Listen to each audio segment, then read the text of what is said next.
Welcome to the first episode of HRC's Road to RD, where we get real about life as a dietetic intern and the world of nutrition. Today, our first guest is Olivia, who is in her wellness in social media rotation now. And I'm excited to have you here. Yeah, I'm excited to be here. I think today we are talking about food, snacks, life as a dietitian, and some hot takes. So grab a cozy blanket, some tea, and let's get started. I'm 2 months into my internship, so that's very exciting because I'm finally closer to becoming an RD. Yes, you must be so relieved to be here. Yes, yeah, I'm so excited. It's been a long journey. It is. So I've asked you this before. Yeah. But how would you like to tell our listeners how you got here? What was your road to RD? My road was long and bumpy, but it was fun. I think it probably, if we're being very honest, it started all the way back when I was a child. I've been a huge foodie the minute I jumped into this world. So constantly snacking, I have a huge variety in terms of my palate. So I wasn't afraid to try new foods. And then as I got older, everyone does sports, so sports nutrition kind of collided for me. And then I started learning about how you can use nutrition and exercise together, and then I realized, you can study nutrition for a career, and there are internships and there's programs and stuff, and so that's how I kind of got into this, and I thought, I really want to do that. I also enjoy teaching, so I really want to teach, and I think for me, clinical, that's part of the reason I like clinicals, is that you get to teach other patients about the things you've learned. So yeah, that was my journey, but I think I actually don't know yours. Yes. So my journey, I have my undergraduate degree in biology. So at that point, I was learning all about biology, human anatomy, physiology, and I really looked at it and was like, you know what? My favorite system in the body is our gastrointestinal system. It just came to me a little bit easier, was just more interesting. And then I took a course in nutrition and learned that there is a whole profession of how to be, a registered dietitian. At my college, we didn't have a nutrition major, so that led me to get my master's in nutrition. So, and somehow here I am, right? Yeah. Here, podcasts, and again, everyone has a different journey to get here. We get here, so you're almost there, which is exciting. Yeah, that's kind of crazy. I didn't know you were a biology major, but that's true. A lot of my friends were not necessarily nutrition majors in undergrad. Some of them, I think, were like PT, or I think one of my friends was business. And then, so that's very interesting. Yeah. Great. So let's keep going with our next segment. Yeah.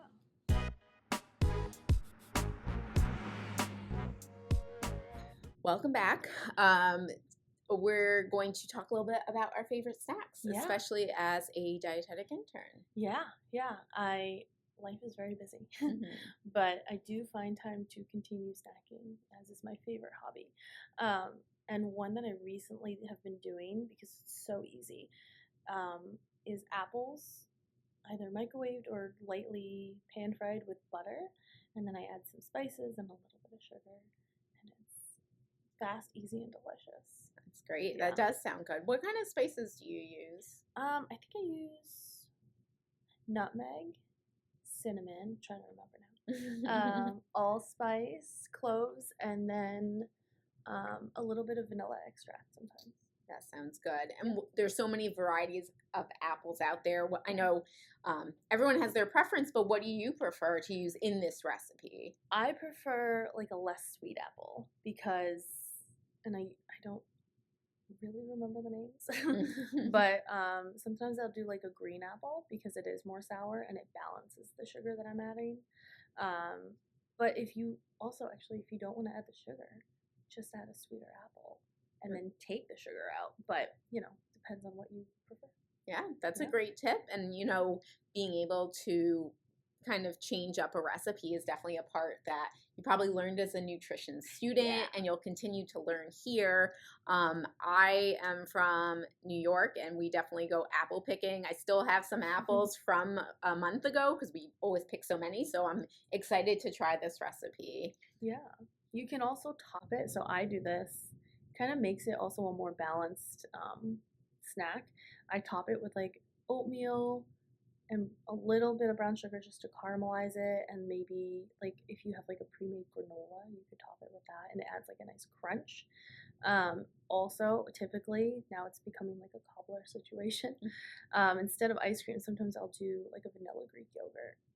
That sounds so good. And, adding the Greek yogurt really adds some protein, and then the granola could sometimes have some whole grains in it, and it really turns into more balanced snack. Yeah. But, some people may have been listening already, heard the word, you said the word butter in there, and there's just so many misconceptions in, despite butter, but I think it would be really interesting to talk about some misconceptions out there.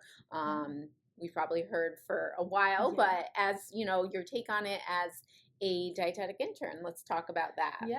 Yeah, there's so many out there. I think more recently I've been hearing, on food labels for packaged food, if you can't pronounce the ingredient, you shouldn't eat it. Like, it's bad for you. Like those harder to pronounce sounding words.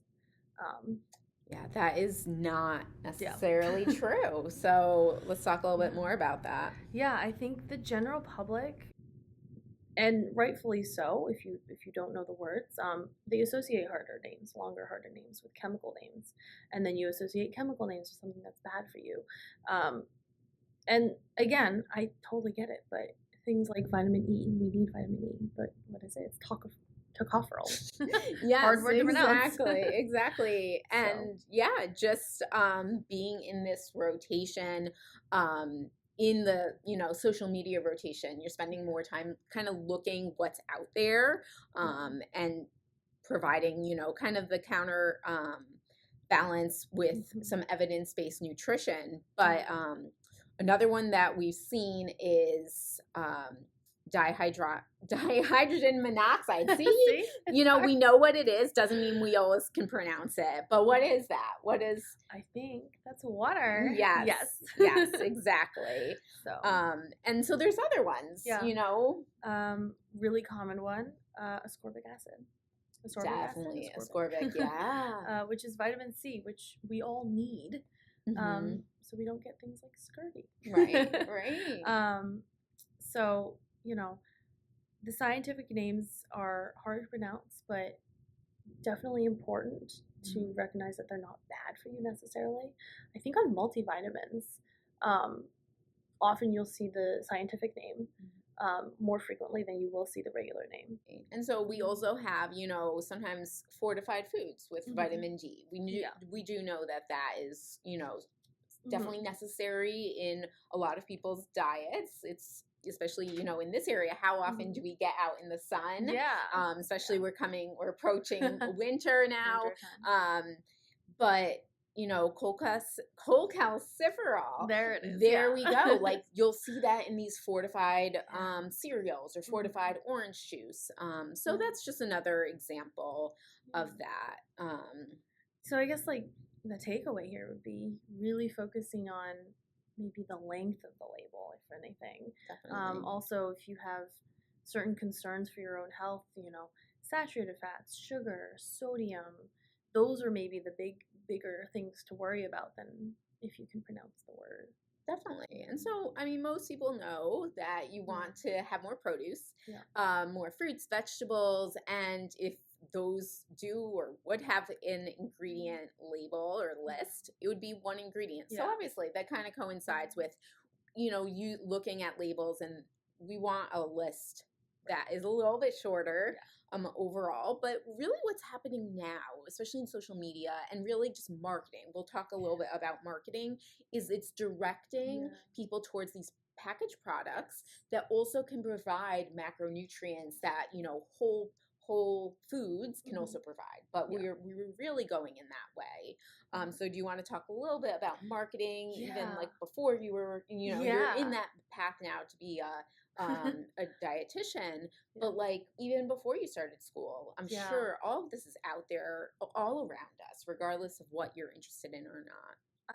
I will admit that I was, before being a dietetic intern, I also was like, oh, it's probably jet fuel. It's probably something bad, and also things like other crazy marketing like detox teas. Hmm. I, for a longest time, was like, that's great. It's a miracle thing. It'll cleanse my whole body, or like the teas that suck all the fat out of you. But it's so interesting now being on the flip side of that and Hmm. having learned all of the truth behind these truth bombs, Hmm. and knowing that all of those marketing tactics are just decoys to sell Yeah. their product, and it's riding on fear and um, understanding that people are not going to know everything Right. about nutrition the way that we do. So it's very interesting to see that difference now, both sides. Definitely. So, like you said, let's talk about some hot takes. Yeah, yeah. We can get spicy. Let's get Let's get spicy. spicy. Let's talk about one of your hot takes. This is one that I love to tell all my friends. If you're emotionally eating, it's not a bad thing. It's okay. You can do it. Definitely. That's one thing that people don't hear enough. Yeah.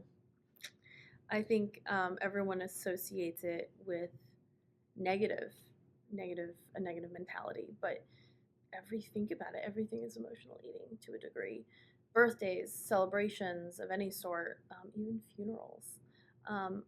But at the same time, you're gathering with people. So you're emotionally eating, but it's a connection. It's comfort. It's happiness. It's enjoyment. It's all these different feelings that are good to express. And so food is just a part of that. Definitely. And so we definitely see that here. Mm-hmm. We definitely, sometimes we get lunch to acknowledge some kind of accomplishment that we've done as a team. And obviously, our interns are there to take part. During orientation, we celebrated the end of orientation, a successful orientation, by an ice cream social. Yeah. And then there's a lot of like cultural aspects of food. So celebrating holidays with food that, represents different things, or we're going to come up with a holiday party, which is exciting. Yeah. We're looking forward to that. And so that, again, is not, it's not a bad thing. We're really enjoying food. And so really the only issue is if you start using food as a coping tool and your only coping mechanism. Yeah. But to kind of, add back the social media aspect of this, there are, we talked about the fear mongering and people on social media who are, providing false information. But I do want to add that there are dietitians out there who are providing really truthful, science, backed information.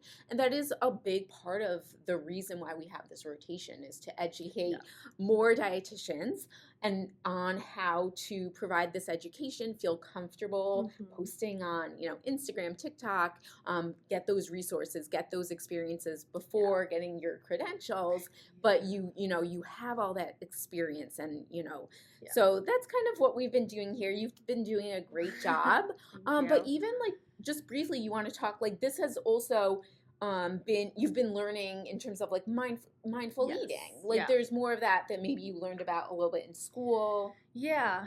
Mindful eating was a huge part of, I think, a takeaway that I had. I don't recall at this point how much of my education it was, but I do remember retaining that really close to my heart because, growing up as just in this, I won't speak for other countries, but in this country, you get criticized a lot as like a teenager, like, oh, don't eat too much, or you're not eating enough. And really what it comes down to is I'm listening to my body and I'm listening to what I want and what I need. And mindful eating is all about that. And it's, well, do you want to celebrate your birthday eating cake? That's fine. Mm-hmm.